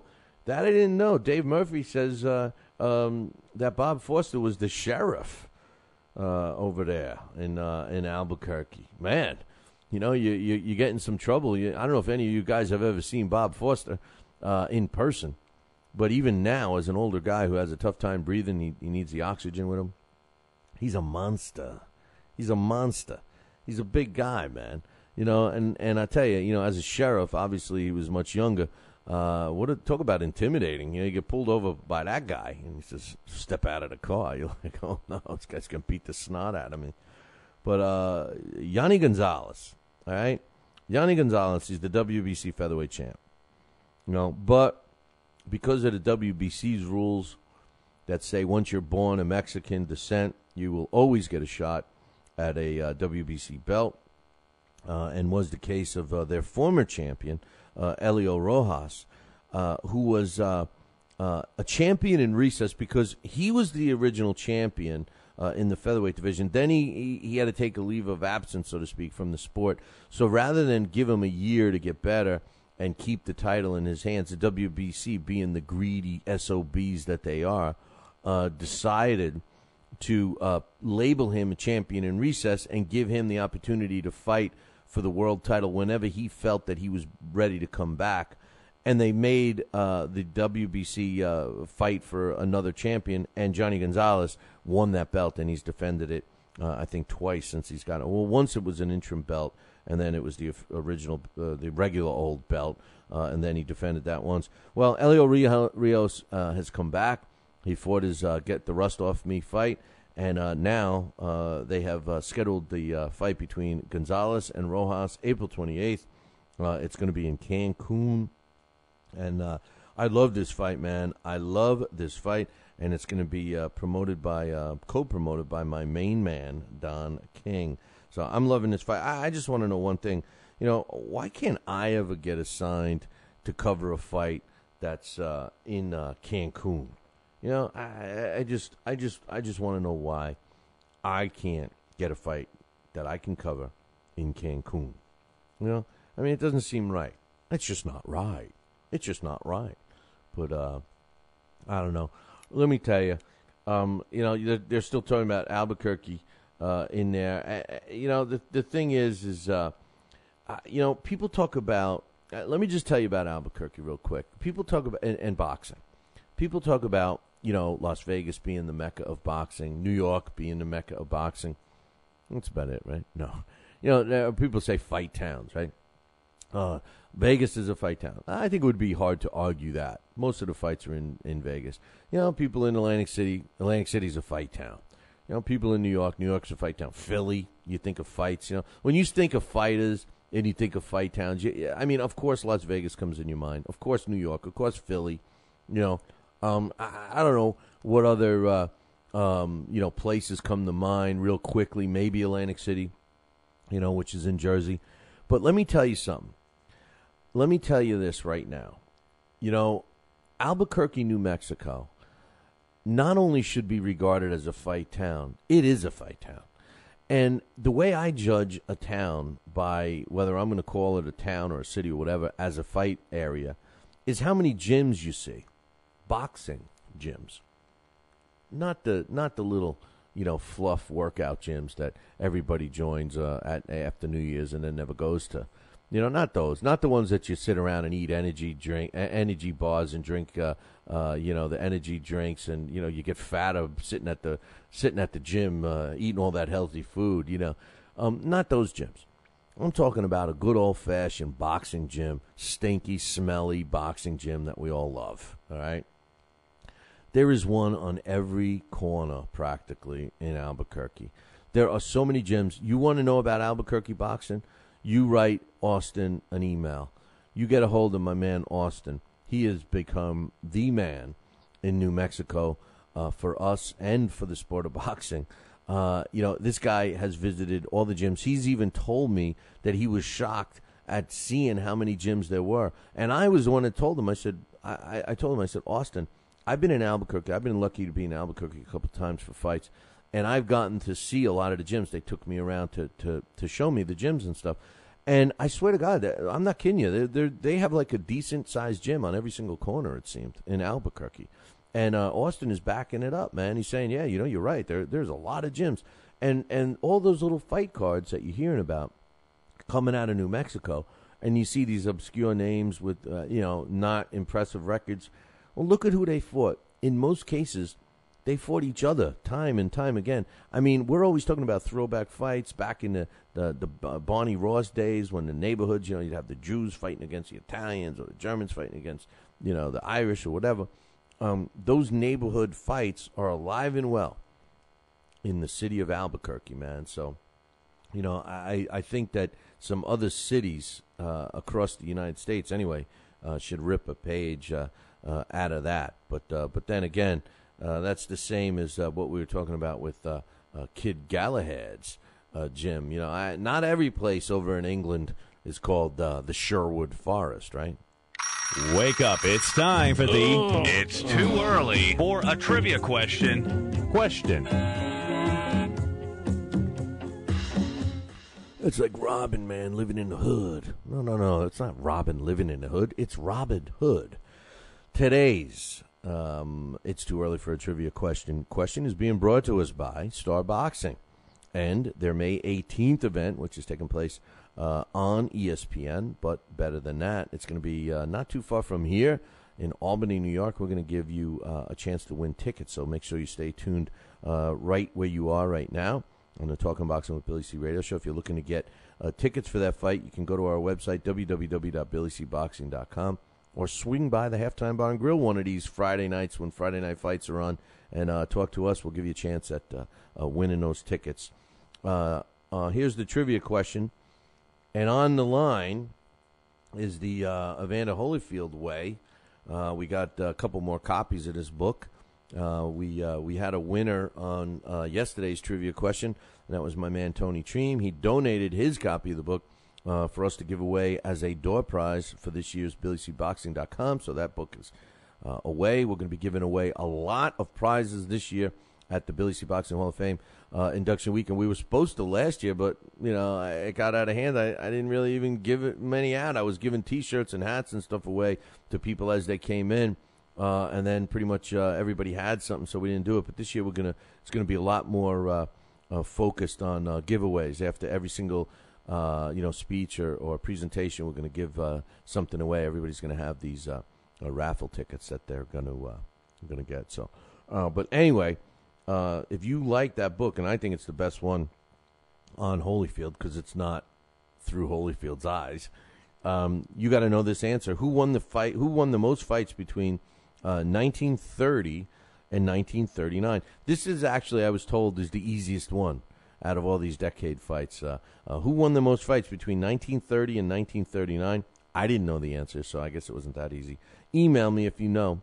Billy at TalkinBoxing. That's TalkinBoxing.com. This day in boxing history. A hell of a lot more than 3 fights. They're saying in the chat room, it's got to be before 2010 when they only fight 3 times a year. It's a joke. It's pretty embarrassing of how many times this guy fought in 10 years. But anyway, this day in boxing history is being brought to us by Campanaro and Tomkovich. If you need a lawyer, use the ones that keep me out of trouble. Campanaro and Tomkovich, 845-221-4099. Tell them Billy C sent you, and that I'm going to pick up the consultation fee. 845-221-4099 on this day, April 10th in 1992. Akinobu Horanka knocks out Edwin Rosario in the first round to win the WBA World Junior Welterweight title, and that took place on this day, April 10th in 1992 in Mexico. Hey, man, that concludes our show for today. I'm going to be waiting for my tickets from the Philippines. I'm looking forward to visiting my girlfriends there. And I got one thing for you to remember.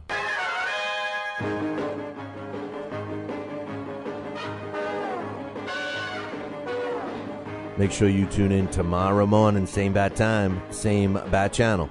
The Fight Now channel, of course. Call your local television provider right now and tell them you want the Fight Now channel added to your sports channel lineup. It's that simple. Visit their website for all the information, www.fightnow.com. Don't forget, it's Super Saturday, this Saturday. Check out fightnow.com for all the info. See you all tomorrow. Ciao, baby.